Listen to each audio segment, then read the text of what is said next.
السلام علیکم ورحمۃ اللہ وبرکاتہ۔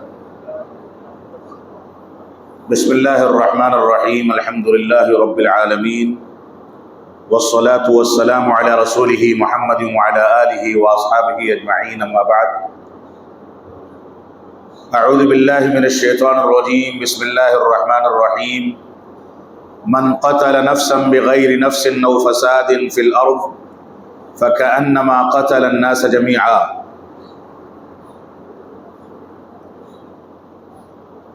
محترم صدر اجلاس، علماء کرام، قرآن اکیڈمی اور اس مسجد کے ذمہ داران، نوجوانان ملت اسلامیہ اور خواتین اسلام، جو موضوع میرے لیے منتخب کیا گیا ہے وہ در حقیقت ایسا موضوع نہیں ہے جس پر ہم بار بار یہ بات کہیں کہ ہمارا تعلق دہشت گردی سے نہیں ہے۔ اسلام سالمیت کا دوسرا نام ہے، اسلام امن و سلامتی کا دوسرا نام ہے۔ اسلام کو ماننے والے کچھ بگڑے ہوئے دہشت گرد ہو جائیں، سرکشی کا راستہ اختیار کر لیں تو اس کی وجہ سے اسلام کے چہرے پر کوئی داغ نہیں آتا۔ ایسا ہر گھر میں ہوتا ہے، ہر خاندان میں ہوتا ہے۔ کسی ایک شخص کے بگاڑ کی وجہ سے پورے مشن کو بدنام نہیں کیا جا سکتا، لیکن کیونکہ موجودہ وقت کا یہ سلگتا ہوا موضوع ہے اور بار بار نشانہ مسلمانوں اور اسلام کو بنایا جاتا ہے، اس وجہ سے موجودہ حالات کے تناظر میں تھوڑی سی گفتگو کرنے کی جرأت کر رہا ہوں۔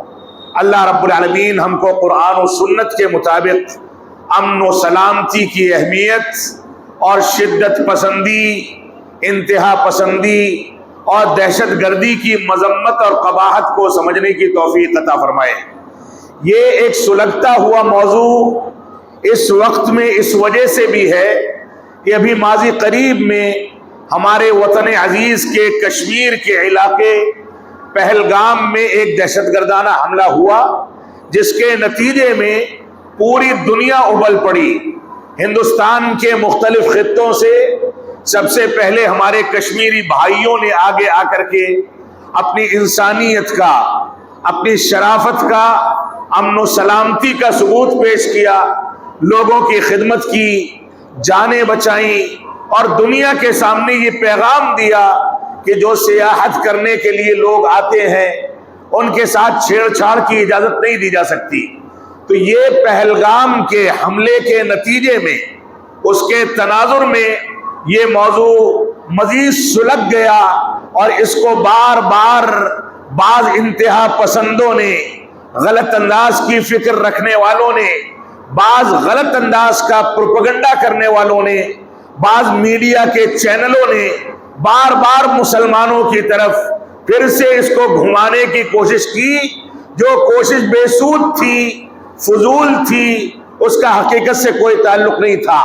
حقیقت یہ ہے کہ رسول اکرم صلی اللہ علیہ وسلم، جنہوں نے اس دنیا کے اندر اسلام کی حتمی اور اسلام کی مکمل شکل کی تکمیل فرمائی، آپ کی زندگی امن و سلامتی سے تعبیر تھی۔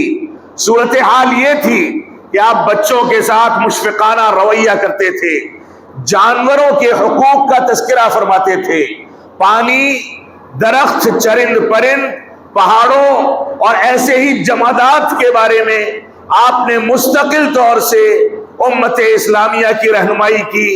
بلا ضرورت کے درختوں کو کاٹنے سے روک دیا، بلا ضرورت کے جانوروں کو ذبح کرنے سے منع کر دیا۔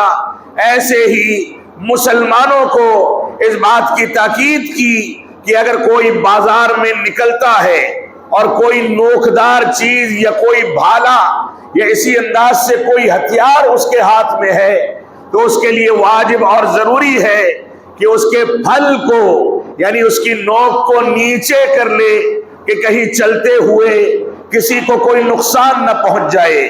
کوئی تکلیف نہ پہنچ جائے۔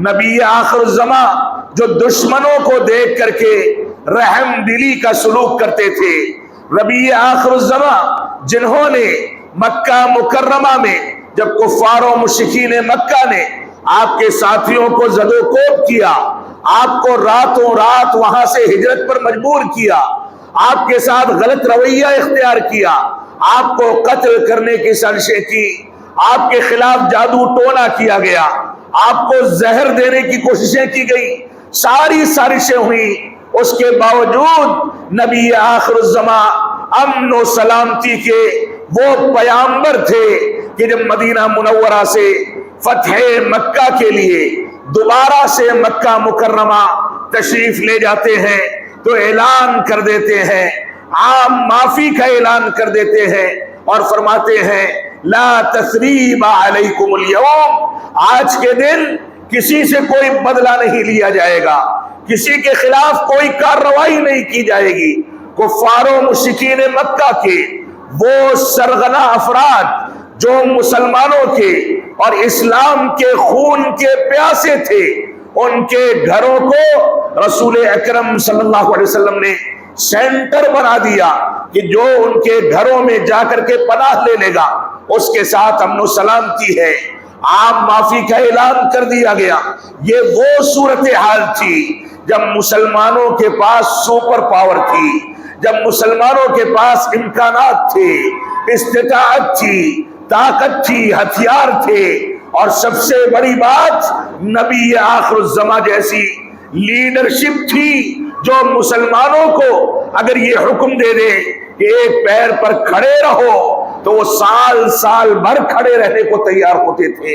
اس صورتحال میں، ساری قوت و سلطنت کی صورتحال میں، سارے امکانات کے چلتے، ہتھیار کی موجودگی میں، امکانات کے ہوتے ہوئے اللہ کے نبی صلی اللہ علیہ وسلم نے اپنے ظرف اور دل کو بڑا کر کے اپنے دشمنوں کے لیے عام معافی کا اعلان کر دیا۔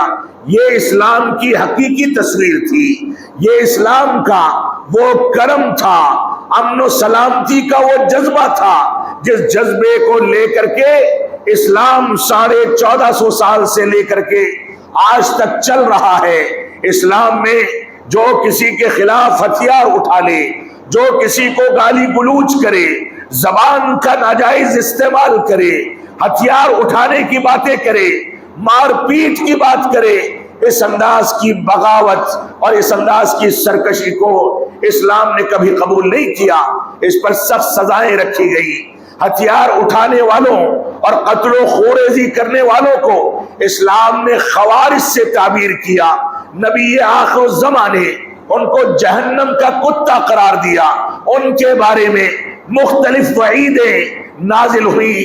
تو یہ پورا کا پورا اسلام امن و سلامتی کا دوسرا نام ہے، اور یہی وجہ ہے کہ مسلمانوں کو اس بات کا حکم دیا گیا کہ غیر مسلموں کے حقوق ادا کریں، مسلمانوں کو اس بات کا حکم دیا گیا کہ غیر مسلموں کے ساتھ کاروبار کے آداب کیا ہیں ان کا لحاظ رکھا جائے، مسلمانوں کو یہ سکھایا گیا کہ بازار میں چلیں تو کیسے چلیں، لوگوں سے معاملات کریں تو کیسے کریں، کہیں جائیں سفر کریں تو سفر کے آداب کیا ہیں، غیر مسلموں سے سامنا ہو تو اس کے آداب کیا ہیں، ان کے حقوق کیا ہیں، ان کے معاملات کیا ہیں۔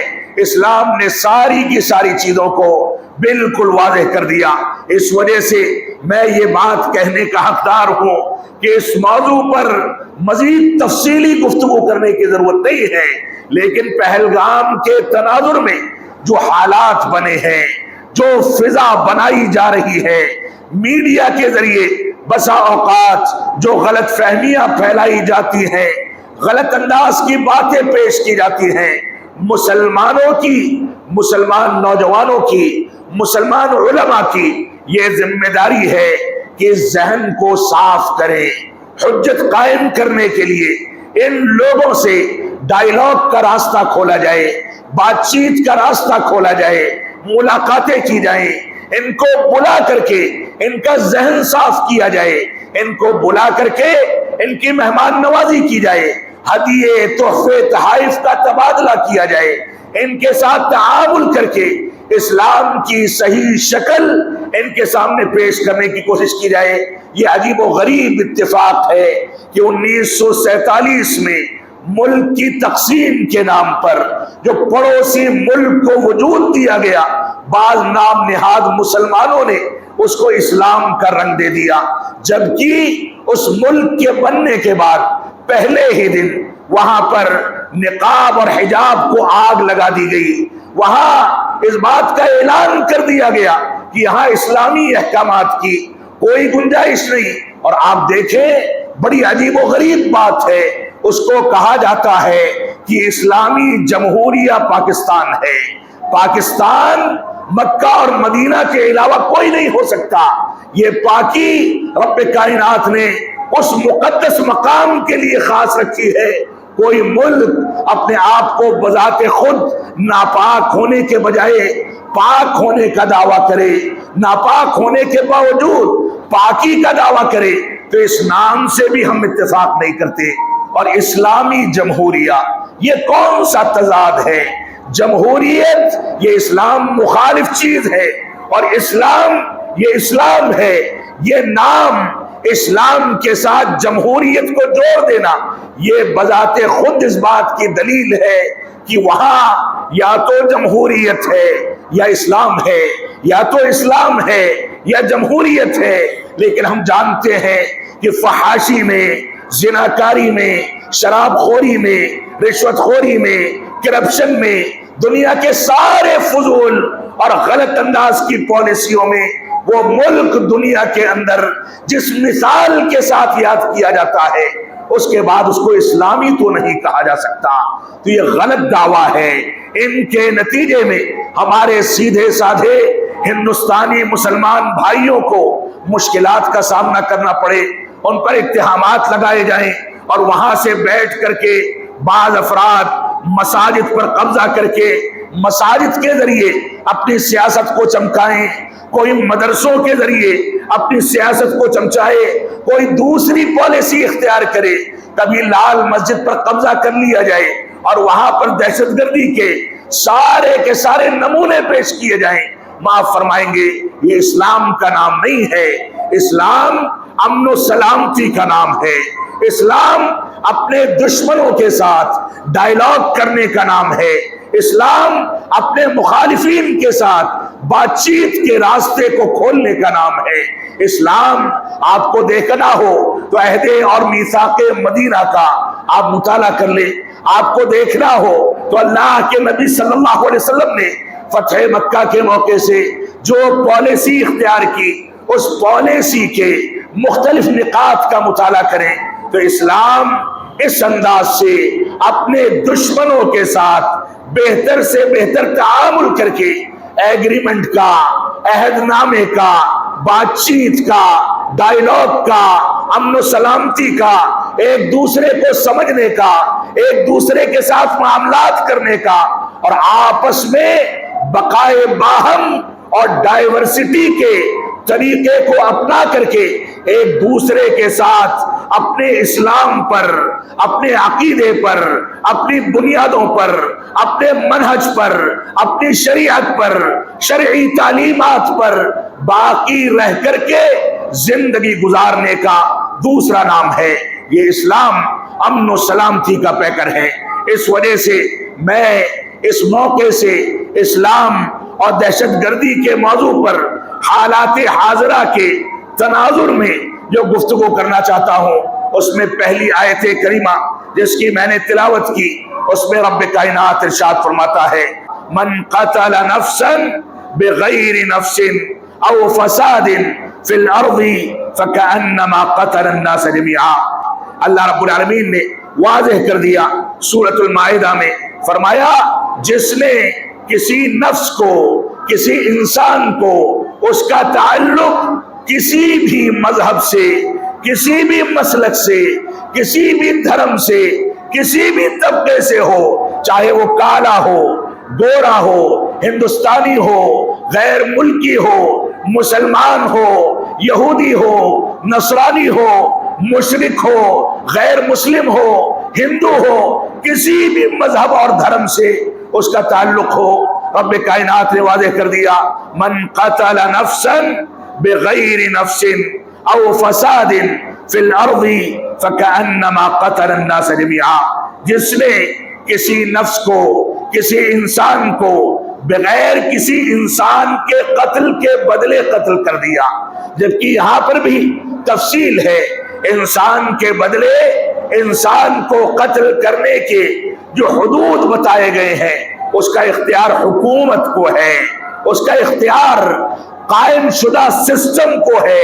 ایک عام مسلمان یا ایک عام انسان ایک شخص کے قتل کے بدلے کسی شخص کو قانون ہاتھ میں لے کر کے قتل کر دے تو اسلام اس کی اجازت نہیں دیتا، بلکہ ایسے شخص کے خلاف کارروائی کو لازم اور ضروری کہتا ہے۔ تو فرمایا من قتل نفسا بغیر نفس، جس نے بغیر کسی نفس کے کسی نفس کو قتل کیا، او فساد فی الارض، یا دنیا میں فساد پھیلانے اور بے چینی کو پھیلانے کے لیے، امن و سلامتی کو غارت کرنے کے لیے کسی نے کسی کو قتل کیا، فکأنما قتل الناس جميعا، تو گویا اس نے پوری انسانیت کو قتل کر دیا، سارے کے سارے لوگوں کو قتل کر دیا، کیونکہ قتل و خوریزی جب فساد کی شکل اختیار کر لے تو ایک دوسرے کے خون کے پیاسے ہونے والے باری باری ایک دوسرے سے بدلہ لیتے ہیں، ایک دوسرے کا قتل کرتے ہیں، اور اسلام اس فساد کو پوری انسانیت کا قتل تصور کرتا ہے۔ لہذا اس انداز کی کارروائی، اس انداز کی حرکتیں چاہے پہلگام میں کی جائیں یا اس سے پہلے پلوامہ میں کی گئی، یہ سارے کے سارے لوگ چاہے فوجی قتل کیے گئے ہوں، پولیس والے ہوں، سیاح ہوں، کسی بھی مذہب سے تعلق رکھنے والے ہوں، یہ اصل میں کارروائی کرنے والے فساد فی الارض کو بڑھاوا دینے والے ہیں، یہ خوارج ہیں، یہ جہنم کے کتے ہیں۔ ایسے لوگوں کی روئے زمین پر یا اسلامی نظام میں کوئی گنجائش موجود نہیں۔ لہذا ہماری ذمہ داری ہے کہ ہم اس تصور کو سمجھیں۔ تو رب کائنات نے فرمایا جس نے بغیر کسی نفس کے کسی نفس کو قتل کیا یا فساد فی الارض اور زمین میں فساد پھیلانے کے لیے کسی کو قتل کیا، فکأنما قتل الناس جميعا، تو گویا اس نے پوری انسانیت کو، سارے کے سارے انسانوں کو قتل کر دیا۔ لہذا ہماری ذمہ داری یہ ہے کہ دہشت گردی کے اس قبیح تصور کو سامنے رکھیں جو اسلام نے ہمارے سامنے پیش کیا ہے۔ آج کے دور کا ایک عجیب عالمیہ ہے جو پڑوسی ملک سے بھی بڑی ذمہ دارانہ انداز میں پھیلایا جاتا ہے اور اس کے ذریعے لوگوں کو گمراہ کیا جاتا ہے، وہ یہ ہے کہ جہاد کا نام اس دہشت گردی کو دے دیا جائے۔ یہ دہشت گردی نہیں، یہ اسلامی جہاد ہے۔ یہ کون سا کھلواڑ ہے؟ اسلامی جہاد کے بارے میں ہم کو کوئی علم نہیں، اس کے احکامات سے، اس کے شرائط سے، اس کے مراتب سے، اس کے متعلق احکامات سے ہم واقف نہیں ہیں اور جہاد کا دعویٰ کرتے ہیں۔ تو آئیے دہشت گردی اور جہاد کے درمیان ایک فرق سمجھ لیا جائے۔ یہ دہشت گردی جو ہے، یہ جہاد، اسلامی جہاد، اسی دہشت گردی کے خاتمے کے لیے اس دنیا کے اندر مسلمانوں کے لیے مشروع کیا گیا ہے۔ یہ دہشت گردی کو ختم کرنے والا سب سے بڑا ذریعہ یہ اسلامی جہاد ہے، اور دہشت گردی یہ فساد ہے، یہ دنگا ہے، یہ امن و سلامتی کو بھنگ کرنا ہے، یہ دنیا کے اندر فساد پھیلانا ہے۔ اس کو کسی بھی صورت میں مسلمان یا اسلام برداشت نہیں کر سکتے ہیں۔ لہذا جہاد کا تصور کیا ہے؟ جہاد کے 4 مراتب کا تذکرہ علامہ ابن القیم رحمۃ اللہ علیہ اور دوسرے بہت سارے علماء نے کیا ہے۔ 4 مراتب۔ پہلا مرتبہ یہ ہے، ہم جس سے گزر رہے ہیں ہمارے وطن میں، ہمارے ملک میں، ہم اسی مرحلے سے 2-4 ہیں۔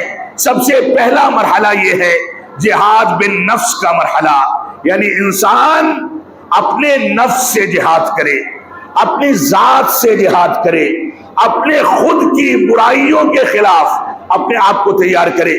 گناہ کرتا ہے تو اس کو چھوڑنے کے لیے کوشش کرے. اسی کوشش کو جہاد کہا گیا ہے. تو جہاد بالنفس پہلا مرتبہ ہے، یعنی انسان اپنے آپ سے، اپنے گھر والوں سے، اپنے خاندان سے، اپنے پڑوسیوں سے، اپنے متعلقین سے منکرات کے خلاف جہاد چھیڑے، ان کو مسجدوں میں پکڑ کر کے لائے، ان کی بیڑی سگریٹ چھڑائے، غلط افکار سے ان کو چھٹکارا دلائے. غلط لوگوں کو وہ سنتے ہیں تو ان کو بتائے کہ ان کی پیروی کرنا، ان کو فالو کرنا یہ اس وجہ سے جائز نہیں کیونکہ علماء نے ہم کو اس سے ڈرایا ہے. ان کو بتائے کہ قرآن مجید کا پیغام کیا ہے، توحید کا پیغام کیا ہے، اتباع رسول کا پیغام کیا ہے، عظمت صحابہ کا پیغام کیا ہے. تو جہاد کا پہلا مرتبہ یہ ہے کہ ہم اپنے نفس سے جہاد کریں، اور دوسرا اس کا رتبہ یہ ہے کہ ہم شیطان سے جہاد کریں. سب سے پہلے اپنی صفائی کی جائے، پھر شیطان کے لیے اپنے کھڑکی اور دروازوں کو بند کر دیا جائے. یہ شیطان رجیم جس نے رب کائنات سے وعدہ کیا تھا کہ میں تیرے بندے کو بہکاؤں گا، راہ راست سے ہٹا کر کے ان کو گمراہی کے راستے پر لگاؤں گا. رب کائنات نے فرمایا تھا کہ جا، تجھ کو مہلت دی جاتی ہے، لیکن میرے وہ بندے جو میرے دین پر چلتے ہیں، میرے مقرب بندے ہیں، ان کو تو کبھی بھی نہیں بہکا سکے گا. لہذا جہاد بالشیطان، یہ شیطان کے تمام ہتھ کنڈوں کو فیل کر دینے، ناکام کر دینے، شیطان کی بڑھتی ہوئی اسپیڈ کو روک دینے، شیطان کو ذلیل کر دینے کا نام ہے. اور جب بھی اذان ہوتی ہے، جب بھی استعاذہ پڑھا جاتا ہے، جب بھی غسل کیا جاتا ہے، جب بھی وضو کیا جاتا ہے، جب بھی مسلمان بیدار ہوتا ہے، جب بھی مسلمان سوتا ہے، نماز پڑھ کے فارغ ہوتا ہے، کہیں سفر کے لیے نکلتا ہے، یہاں تک کہ اپنی زوجہ یعنی اپنی بیوی کے ساتھ ہم بستری کرتا ہے، ہر موقع سے مسلمان کو شیطان سے پناہ مانگنے کی صلاح دی گئی ہے، اس کی تربیت دی گئی ہے، اس کا حکم دیا گیا ہے. جو جہاد بالشیطان، یہ جہاد کا دوسرا مرحلہ ہے. جہاد کا تیسرا مرحلہ کفار اور منافقین سے ان کے عقائد کے بارے میں دعوت و تبلیغ کے ذریعے ان کے کفر کو کفر ثابت کر کے، ان کے شرک کو شرک ثابت کر کے، ان کے نفاق کو نفاق ثابت کر کے ہم ان کے سامنے واضح کریں کہ اصل بنیاد توحید ہے. رب کائنات نے ہم کو اسی توحید کی تکمیل کے لیے اور محض اپنی عبادت کے لیے اس دنیا میں پیدا کیا ہے. لہذا اپنی پیدائش کے مقصد کو سمجھا جائے. اور ایسے ہی چوتھا مرحلہ یہ ہے کہ جہاد ظلم و جور کرنے والوں اور بدعات اور منکرات کو عام کرنے والوں کے خلاف کیا جائے. یہ 4 مراحل ہیں، لیکن اگر مزید تفصیل سے آپ اس بات کو سمجھنا چاہتے ہیں تو اس بات کو سمجھ لیں کہ جہاد کی 2 قسمیں ہیں. ایک جہاد فرض کفایہ ہوتا ہے، یعنی دعوت و تبلیغ، امت اسلامیہ کی اصلاح، زمین میں امن و سلامتی کا پیغام، اور زمین میں اچھائی کو اچھا کہنے اور برائی کو برا کہنے کا پیغام دینے کے لیے اگر علماء نے محاذ سنبھال رکھا ہے تو سارے کے سارے لوگوں سے علماء کے علاوہ اس کی ذمہ داری ساقط ہو جاتی ہے. یہ فرض کفایہ ہے، یعنی علماء اس کی انجام دہی کر رہے ہیں، یہ کافی ہے. اور جہاد ایک ہوتا ہے فرض عین، جب ہر صاحب ایمان پر باقاعدہ جہاد کرنا فرض اور واجب ہو جاتا ہے. یہ جہاد ان 4 مراحل کے طے کرنے کے بعد اپنے نفس سے، شیطان سے، کفار و منافقین سے، اہل بدعت اور ظلم و جور کرنے والوں سے جہاد کرنے، یعنی دعوت و تبلیغ کا جہاد کرنے کے بعد اگر مسلمان جہاد کے شرائط پر کھڑا اترتا ہے اور مسلمانوں کی حکومت موجود ہے اور ولی امر اور حاکم جو ان کا امیر ہے وہ اس بات کی ضرورت محسوس کرتا ہے کہ شرائط مکمل ہو گئے، ہمارے پاس اتنی طاقت ہے کہ زمین پر فساد مچے بغیر ہم دوسری طاقتوں کو قابو میں کر لیں گے، قتل و خوریزی نہیں ہوگی، امن و سلامتی کے ساتھ سامنے والے کے ظلم کو روک دیا جائے گا۔ جب طاقت اتنی مضبوط ہو جائے تو ولی امر اور اسلامی حکومت کا ذمہ دار اور امیر اس بات کی اہلیت رکھتا ہے کہ وہ جہاد کا اعلان کرے، لیکن اس میں ولی امر کا وجود یہ واجب ہے۔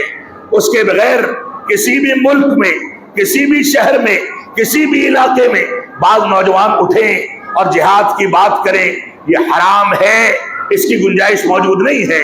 لہذا جہاد کے بارے میں ہم اس تصور کو سامنے رکھیں۔ آپ دیکھیں کہ ہتھیار کے ساتھ جہاد کے جو شرائط ہیں وہ سورہ توبہ کے اندر رب کائنات نے ذکر کر دیے، مسلمانوں کے لیے تخفیف کی گئی۔ رب کائنات نے فرمایا الآن خفف اللہ عنکم وعلم ان فیکم ضعفا، اللہ رب العالمین نے اب تمہارے لیے آسانیاں کر دی ہے۔ پہلے تم کم تھے تو زیادہ کی تعداد پر جہاد کرنا واجب تھا، لیکن اب تم کمزور ہو گئے ہو، لہذا اپنی طاقت کو بیلنس دے دو اور دشمنوں کو دیکھو کہ اتنے ہیں تو اس بیلنس کے ساتھ تم جہاد کر سکتے ہو۔ اور ولی امر اور مسلمانوں کا حاکم جب اس بات کا اعلان کرے تبھی تم اس بات کو انجام دے سکتے ہو۔ آپ دیکھیں محدثین نے، علماء نے دواوین سنت کی کتابوں میں سب سے پہلے کتاب الایمان، کتاب الصلاۃ، کتاب الطہارہ، اس طرح کے مسائل کا تذکرہ کیا ہے، اور جہاد کے احکامات، جہاد کی احادیث ان کتابوں میں آخری ابواب میں ذکر کی جاتی ہے۔ کتاب الجہاد آپ صحیح بخاری میں اٹھا کر کے دیکھیں، صحیح مسلم دیکھیں، دوسری دواوین سنت کی کتابیں دیکھیں، سب سے اخیر میں جہاد کے احکام و مسائل۔ یہ مراتب ہیں کہ انسان پہلے طہارت کے مسائل کو سیکھے، عبادت کے مسائل کو سیکھے، علماء کے مقام کو سمجھے، مساجد کے حقوق کو سمجھے، معاشرے میں اصلاح کا جہاد کرے، دعوت و تبلیغ کرے۔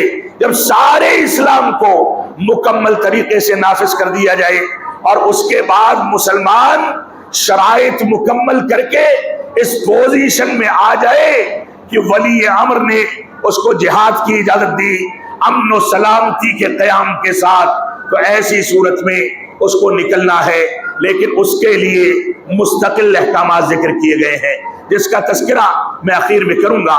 لیکن آج کا نوجوان کیا ہے، اس کو استنجا اور قضاء حاجت کے آداب نہیں پتا ہے، نماز کے احکامات اس سے پوچھ لیے جائیں کہ انگلی کب پھیلی رہے گی، کب ملی رہے گی، کب تھوڑی سی کھلی رہے گی، رفع الیدین کیسے کیا جائے گا، تشہد میں اشارہ کیسے کیا جائے گا، وضو کا پانی کیسے استعمال کیا جائے گا، غسل کے آداب کیا ہیں، وہ بیچارہ طہارت کے مسائل سے واقف نہیں اور کودتا ہے، اتنی لمبی چھلانگ لگاتا ہے کہ جہاد کی تنفیذ کرنے لگتا ہے۔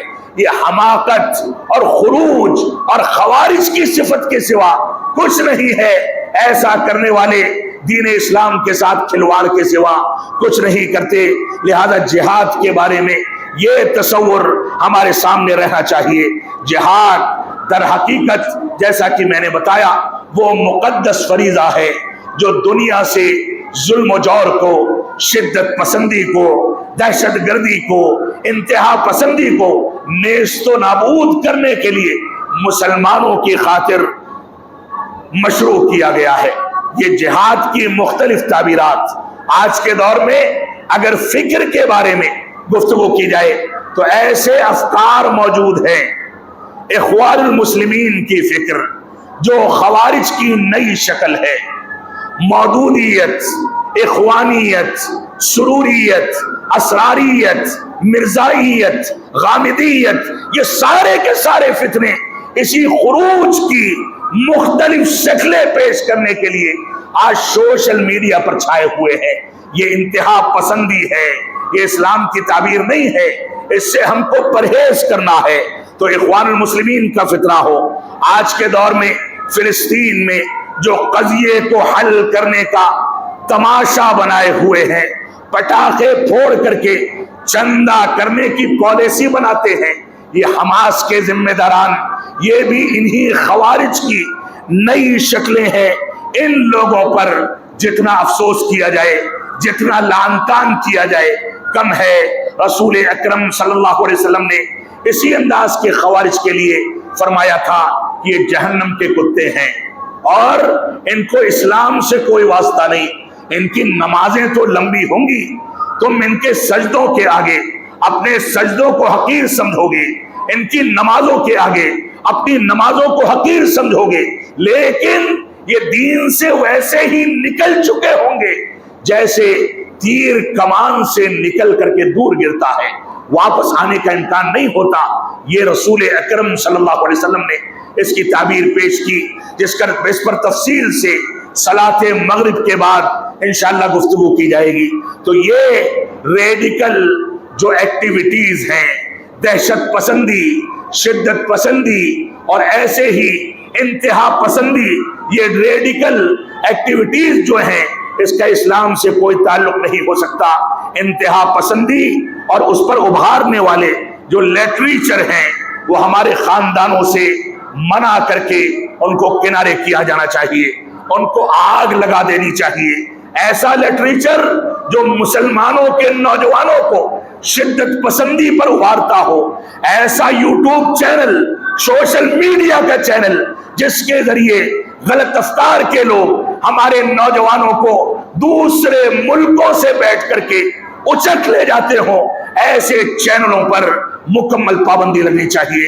ہم اپنا پیسہ دے کر کے سوشل میڈیا چلائیں، اپنا پیسہ دے کر کے کمپیوٹر اور موبائل فون خریدیں، اور اس کے بعد رب کریم کی دی ہوئی اس نعمت کے ذریعے، اس مال کے ذریعے یہ وسائل جمع کیے جائیں، اور ان وسائل کو خوارج کی ترویج کے لیے، بدعات کی ترویج کے لیے، رب کائنات سے بغاوت کی ترویج کے لیے استعمال کیا جائے۔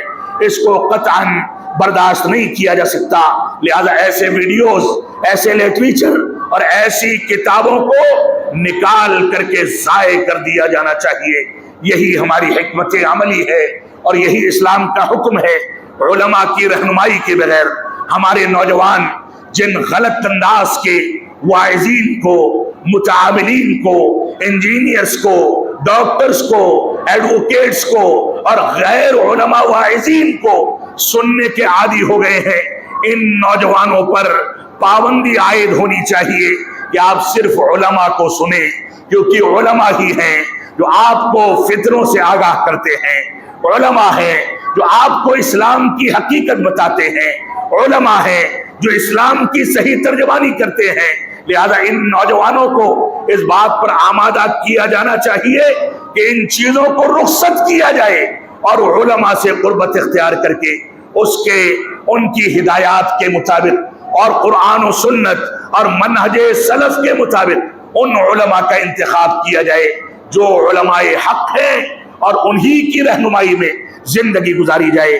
آج پڑوسی ملک سے بعض نام نہاد مسلمان، خوارج صفت مسلمان، اس بات کا بھی دعویٰ کر رہے ہیں کہ ہندوستان پر حملہ یہ غزوہ ہند ہے۔ ان بیچاروں کو غزوہ ہند کے غین کے نقطے سے بھی واقفیت نہیں ہے۔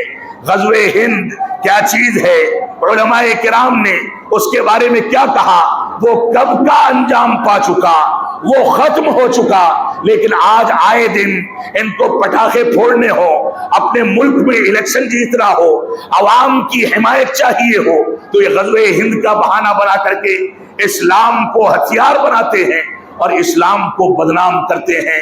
معاف فرمائیں گے، یہ ساری کی ساری کارروائیاں یہ خوارج کی شکل و صورت اختیار کرنے والوں کی کارروائیاں ہیں، اس کی اسلام میں قطعاً کوئی گنجائش نہیں ہے۔ لہذا ہماری ذمہ داری ہے کہ ہم قرآن و سنت پر غور و تدبر کریں۔